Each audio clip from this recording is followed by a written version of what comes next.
If you want to master the art of Eternatus, you've come to the right place. My name is Jenks, and today we're going to be taking a look at Eternatus VMAX in the standard format. This episode of Inside the Mind is going to teach you everything you need to know about the matchups, the techs, the lists, my own list, how to dominate tournaments with this deck, and overall just become a better player with Eternatus. This is going to be an in-depth guide covering tons of information, so let's get straight into it, and I hope you enjoy. Eternatus VMAX is a 340 HP behemoth. It has that super good attack, Dread End, for a dark and a colorless. It's going to allow you to do 30 times the amount of dark Pokemon in play, so it hits for a damage cap of 270. Has that ability, Eternal Zone, that's going to allow you to bench up to 8 bench Pokemon. So now you have this huge 340 HP Pokemon that's going to be one-shotting everything in its path. And if you can't one-shot anything, you simply go around it. There's a lot of ways to play this deck, including Crushing Hammers, Pokemon Catchers, Scoop Up Nets, One Prize Attackers, Viridian Forest, Dark City. There are tons of different ways to play Eternatus VMAX, and this is going to be one of the interesting decks that has tons of different ways to play it. So with that being said, let's go ahead and get into the first list we're going to look at, which is Tord Reclaive's Spiritomb list. Let's get into it. Alright, so this list is important because this is one of the base lists that people were playing once Tord Reclaive tweeted out about how he would play Eternatus this way. The reason that this list is important is it introduced a few new things. So first we got the Spiritomb, which is a great way of dealing with things like Zazamenta V and Decidueye that blocks Vs from attacking. Otherwise, there's no actual way to deal with Decidueye. So Spiritomb did a really good job at handling problems like that. It has that Anguish Cry 10 plus 30 for each damage counter on it, and can put a damage counter on it per turn. So it's a great one-price attacker that can do a ton of damage and take out some of those threats. We also had Dangerous Drills make their way into Tord's list. You can only play the card if you discard a Dark Pokemon, and then you are free to discard a tool or special energy card from one of your Pokemon, your opponent's Pokemon, or a stadium that's in play. And this is super good for goggles, different stadiums that you might not have outs to at the moment, and things like that. It's also super good in the mirror because you can get rid of special energies, or in other matchups where special energies might be relevant. This deck is super focused on hitting a attachment every turn, so that's why there's a high count of dark energy. You also need to be able to get into Eternatus quite easily, and that's where Dark City comes in. Just that basic dark Pokemon have no retreat cost. So this is going to make it super easy to go in and out of your Pokemon. As we'll see later in the video, this ended up kind of phasing out a little bit for different ways to play the deck, but overall, Zigzagoon is the name of the game. It adds some damage counters. We got Sableye V as another way to deal with Zazamenta, and it uses that Crazy Claws 10 plus 60 for each damage counter on the opponent's Pokemon. So basically, this deck just hits hard, sets up fast, and as long as you can get that attachment turn 1, attachment turn 2, you're going to be off to the races. The second list we're going to be looking at is going to be Flex Daddy Righteous's list, and I chose this list. This is straight from his YouTube, so all credit to him. I chose this list because it was one of the more recent lists that I could find with Scoop Up Nets in it. Scoop Up Net was one of the original concepts for this deck. It was how a lot of people played it, and Flex Daddy's video is titled How You're Playing Eternatus Wrong or something along those lines.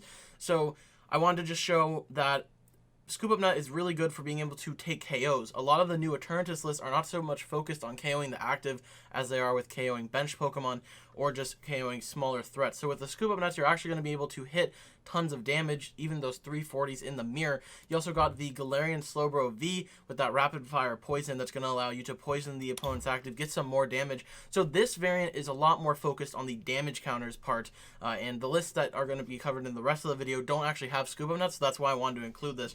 Also has some interesting aspects like Capture Energy. You can attach this and it will provide that colorless slot for the Dread End attack, and then go ahead and find another Pokemon. So this can be useful for searching out more Eternatus or the Galarian V, or just getting more bench Pokemon in place so you can hit harder. Another concept introduced in this list is Viridian Forest. This ends up being probably what I would say the more popular way to play the deck, just because people realize getting that attachment turn 1 is so crucial, and Viridian is going to be a great way to do that. Just get those energies flowing, improve your outs. There's also 4 Marnies in this list. And overall, the Scoop Up Nets is just kind of like one of the ways that people were originally playing the deck. So now that we've covered the 2 more OG lists, I want to talk about the techs that we can play and some of the matchups, and then I'm going to get into the list that I personally like at the moment. Starting off the matchup section, I'm going to go ahead and quickly take a look at some of the better archetypes in the format, give some brief matchup descriptions, and then once we're done with that, we're going to hop into the techs. The first matchup that I want to talk about, and it's probably the most important out there, is going to be that ADP Zacian matchup, and as you know, ADP aims to use Ultra Creation GX and then gust one of the bench Pokemon and then take the win by doing that twice, or just taking extra prizes and going from there. So this matchup usually plays out where the opponent is going to be able to GX on turn 2 or turn 1, depending on whether they go first or second. And what is super crucial here is the minute they turn 1 GX or turn 2 GX, you need to be able to respond to that threat and KO it. If you don't KO the ADP, they're an attachment and a boss away from setting up a checkmate.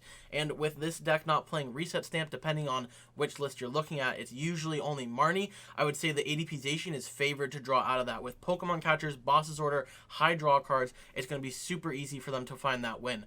Now, say you are able to KO the ADP as soon as they GX. This is where the game starts to go a little bit in your favor.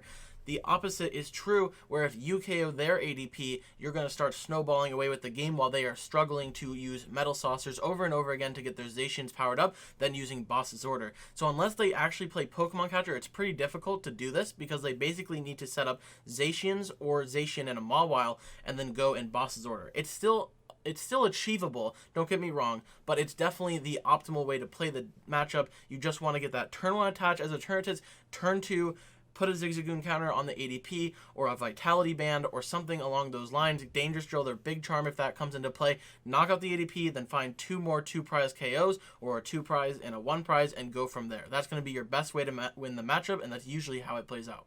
Another matchup I want to talk about is the Lucario Melmetal Zacian deck. This is a pretty important deck. I don't think it's seeing as much play as it was. It obviously won the Players' Cup with the 2 Australian boys winning it, taking it home. If you haven't seen those interviews, they are on my channel, and you're more than welcome to check them out. But basically, the goal is these Zacian decks are trying to prevent the Eternatus from taking knockouts by using Zazamenta V, which has that Dauntless Shield ability preventing VMAXs from attacking, and this is where your list choices can actually help a lot. Things like Dangerous Drill to get rid of Metal Goggles are going to be super important in this matchup, as well as a few 1-prize or non-VMAX attackers. The best options for this are Sableye, we got Crobat, which you're obviously already playing, but Sableye V is going to be super powerful for doing this, and 2 copies of Dangerous Drill is another way to counteract this, because you're able to take knockouts on the Zazamentas with different options, and you just want to be careful of your resources. It's quite easy for them to deck you out. If they play Crushing Hammers, your objective can get a little bit harder, so you basically just want to take enough prizes to win the game, and be conscious of the Zazamentas that are coming into play, and be sure that you are ready to deal with them. The final matchup I want to talk about for this matchup section is going to be that Eternatus Mirror match. Now, this matchup is quite annoying because whoever goes first can usually be favored. It all comes down to whiffing that attachment. If you whiff the attachment, you're set on the back burner, and as long as your opponent doesn't make a mistake, they should just be able to gust enough times to win the game. Now, this is where lists can come into play. Say you play Pokemon Catcher, you have more outs to gust, so that's going to be an interesting way to win. Then if you play Crushing Hammer, you actually have an advantage in the mirror, which I know Crushing Hammer is quite controversial at the moment, but a heads on turn 1 can set your opponent back super far, or turn 2. So that Power Accelerator is going to be your best attack going early, so you can get 2 attachments on the board to play around any Crushing Hammers. If your opponent gets double heads, you're out of luck. But you kind of just have to play the board, make sure you get those attachments, and this is why I think building your list to be able to have those attachments pretty much guaranteed is going to be the best way to play Eternatus, because it is oh so important to get those attachments every turn. Also, another quick thing to add, if you're playing the Scoop Up Nets variant with Zigzagoons, it's going to be a little bit of a better time against the mirror, because you're actually able to take out their Eternatus VMAX. Most lists don't have a way to one-shot the opposing VMAX, so that is definitely something to consider. Getting into the text section, this could be a deck list on its own, by the way it looks like. It's only 21 cards, but I feel like anything that is not in here is self-explanatory enough, just minor list differences. But let's start with the Pokemon. We got tons of different options. I'm sorry I don't own a Toxicroak here, but the only reason this is in the deck is because it has that more poison ability. It is a stage 1. It's going to be a little bit clunkier. If you play this Pokemon, I would recommend maxing your Great Balls and Communication Lines, but basically, more poison, you can put 2 damage cards, or 2 damage counters on your opponent's poison Pokemon in between turns. So it's going to be important to pair this with Galarian Slowbro so that you have a way to poison the active. So if you were going to go this route, I would play heavy Dark Cities, maybe a few switches just to get some more switching effects and cards like that, so that you can add damage counters, take really easy knockouts. And it's to the point where you actually don't really need Zigzagoon, but it's definitely an option to play. Stage 1 Pokemon, then getting into the Slowbro. Not every list plays this card, as we saw some of them in the earlier part of the video do play this card. This is going to be good with the Toxicroak, and it's just an interesting pivot card depending on the way you play the deck. But if I favor the Viridian version, it's kind of hard to play this card because you need to have high switch counts and then hit those switch counts. But Rapid Fire Poison just going to allow you to poison the opponent's active in the active spot. Then we got 2 Hoopas. Not every list plays these cards either because they're kind of just one prizes. They don't do a ton, and I think there are better one prizes out there if you want to play these. But Evil Admonition is going to do 10 and then 20 for each ability that your opponent has in play. So potential to do a decent chunk of damage for an energy 130 HP. Mind Shock is not too relevant, but it does 80 and is not affected by weakness or resistance. The second Hoopa, I actually like this Hoopa quite a bit because it's just an easy way to get a knockout or put damage on Zazamenta. Assault Gate gonna do 90, and if this Hoopa moved from the bench, it worked. If it didn't move from the bench and it was just stuck in the active, Assault Gate's not gonna do anything. This is a really good way to put some damage onto Zazamentas and other one-prize Pokemon or Decidueyes. Now we got Sableye V. This is another great counter card to Zazamenta. It also has a little bit of consistency in it. If you're falling behind, Load Search for a Dark is going to put a trainer card from your discard pile to your hand, and then Crazy Claws for double Dark, 10 plus 60 for each damage counter on your opponent's active. It's a great way of taking out threats with a 2-prize Pokemon, and is also very good for getting past Zazamenta V. Little thing to note about this card, it's a little difficult to set up. You could actually play Turbo Patches, which is not a card I have in this section because I don't think that card is the way to go. But you can Turbo Patch to a Sableye V with some Zigzagoon tags and take a huge knockout out of nowhere with a 2-prizer. So that's definitely something to consider. Then we got Spiritomb. This is probably the best one-prize Pokemon for dealing with opposing threats, but I also don't like this card a whole ton because in Mirror, it is a huge liability if you bench it and start to use Building Spite. And overall, I think that there are just better ways to handle or just take the loss to decks like Decidueye and things like that. So Spiritomb, not a bad Pokemon. We already covered it in the first part. Not going to go too much into depth there. Yveltal. This Pokemon, I really like this Pokemon because if you're playing a Viridian City with Switch build, this is a perfect pivot card. Free Retreat Dark Pokemon. I don't think I have ever used either of the attacks on this card, but just in case they need to be useful, Derail 30, going to discard a special, and Clutch for double Dark, going to do 60. The opponent can't retreat. So there could be uses where this is useful, but I think that the best use for this Pokemon is just that free retreat. You can get it out early. You have that pivot for the rest of the game. When combined with Switch, it's a great option.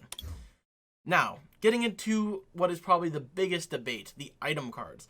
There are a ton of different item cards. I would say the main 3 builds are going to be Crushing Hammer, Pokemon Catcher, and Scoop Up Net. So the first one, Crushing Hammer. Now, why Crushing Hammer? A lot of people think this card's useless, think this card's bad, but after playing with this card in this deck, I actually don't mind it at all, and I would say it's probably my favorite way to play the deck.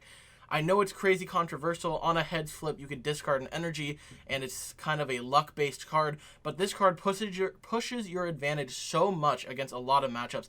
ADP, they attach a water energy, Crushing Hammer heads, and then they just don't have the water energy more. So now you force them to find a second attachment of the water energy plus the E-switch play that they were trying to pull off earlier if they were going first. In the Mirror, if you can Crushing Hammer a heads or get a Crushing Hammer heads, discard an energy, they are just farther behind than they were with the attachment. So I feel like this is a huge tempo card and can bring you back into the games that you were looking unfavored to win from the start. Pokemon Catcher, this is just a way to have more gust. I actually like Pokemon Catcher in this format because it allows you to draw and set up while gusting the bench Pokemon, not always having to use gust.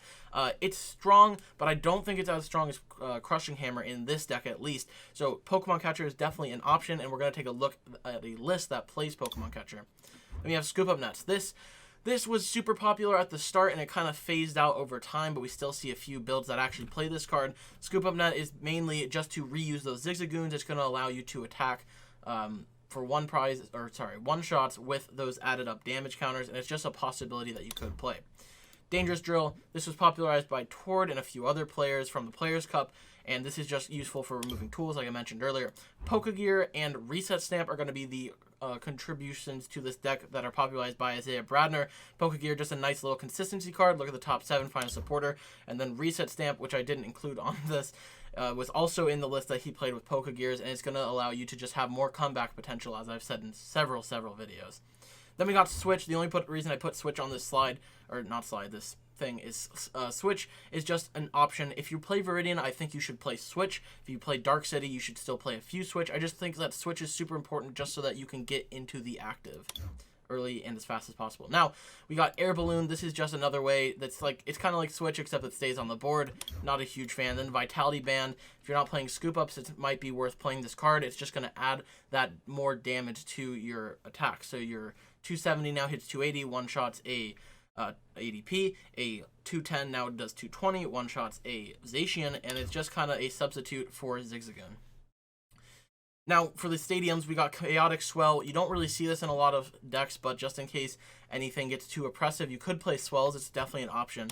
Then we got Dark City, going to give free retreat to all your Darks, like I mentioned earlier, and Viridian Forest, which is my favorite way to play the deck, just going to find you those attachments when you need them.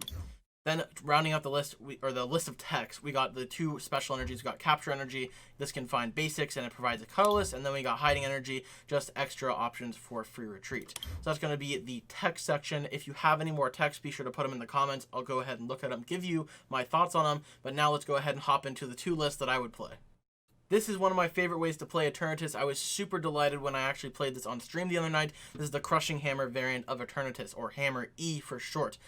Controversial. Yes. Powerful, absolutely. Crushing Hammer going to give you those edges in matchups where you usually would fall behind. You can now swing trades in your favor. You can disrupt energy and just pull yourself back into a game where energy attachments are super important. Makes your mirror favorable, makes ADP a better matchup. Overall, just across the board, Hammer is very strong. Obviously, you have to flip heads for it to be good, but I was more than happy with it after playing it on stream. Then we got Ordinary Rod. This is just going to allow you to put some more Pokemon or energy back into the deck, and it's super good against these Crushing Hammers that are coming out of play. This list is straight from Brandon Jones, or Trainer Tips B on Twitter.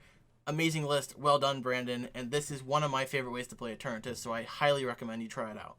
Alright, now this is going to be my personal touch on the deck, which is Pokemon Catchers. I haven't seen a lot of people playing this. I've been playing this since the Players' Cup. I was testing this concept way back then, just because I felt that I was never able to hit everything I needed with just playing Boss's Order, trying to find a knockout that way. So we got 4 Pokemon Catcher in the deck, and other than that, it's actually pretty simple. We have the Viridian Switch option, which I really like. We got the Eviltal from Brandon's list and from the Isaiah lists. This Eviltal is just great. I love it. And overall, this is just what I've been playing and one of my personal spins on the deck. I think Pokemon Catcher is probably slightly worse than Crushing Hammer, but it's still definitely a variant to test out. So, with that being said, this has been a episode of Inside the Mind specifically on Eternatus. If you guys enjoyed the video, please be sure to leave a like, comment, and subscribe. Thank you guys so much for watching. If you had any feedback or at all or any questions on Eternatus, I would be more than happy to know about all of that. So please leave your feedback. Go ahead and join the Discord. You can PM me anytime you want and I'll answer all your questions. I hope this is going to help you guys dominate those online tournaments with Eternatus. So thanks for watching and I'll catch you all in the next one. See you guys.